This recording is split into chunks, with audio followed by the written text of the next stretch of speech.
السلام علیکم ناظرین، آپ دیکھ رہے ہیں زانگڑ نیوز یوٹیوب چینل۔ ناظرین، تھانہ بی سیکشن ٹنڈوالم کی کارروائی، ایک کرمنل گرفتار، غیر قانونی اسلحہ برآمد۔ اور شہزاد پور پولیس کی کارروائی میں موٹر سائیکل لفٹر گرفتار، ایک مسروقہ موٹر سائیکل بھی برآمد کی گئی ہے۔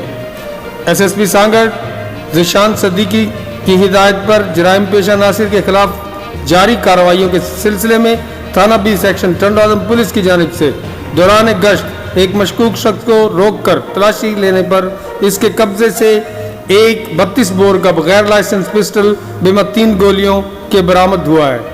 معلوم کرنے پر ملزم نے اپنا نام سابو عرف بابو دل پوٹو بتایا ہے۔ پولیس نے ملزم کو گرفتار کر کے اس کے خلاف مقدمہ نمبر 29/2020 زیر دفعہ 23(1)A سندھ آرمز ایکٹ کے تحت داخل کر لیا ہے، جبکہ شہزاد پور پولیس نے خفیہ اطلاع پر چھاپہ مار کر ایک موٹر سائیکل لفٹر دانش عمرانی کو گرفتار کیا ہے اور اس کے قبضے سے ایک مسروقہ 125 موٹر سائیکل بھی برآمد کی ہے، جس کی چوری کا مقدمہ نمبر 88/2020 زیر دفعہ 381A PPC شہزاد پور تھانے پر پہلے سے درج تھا۔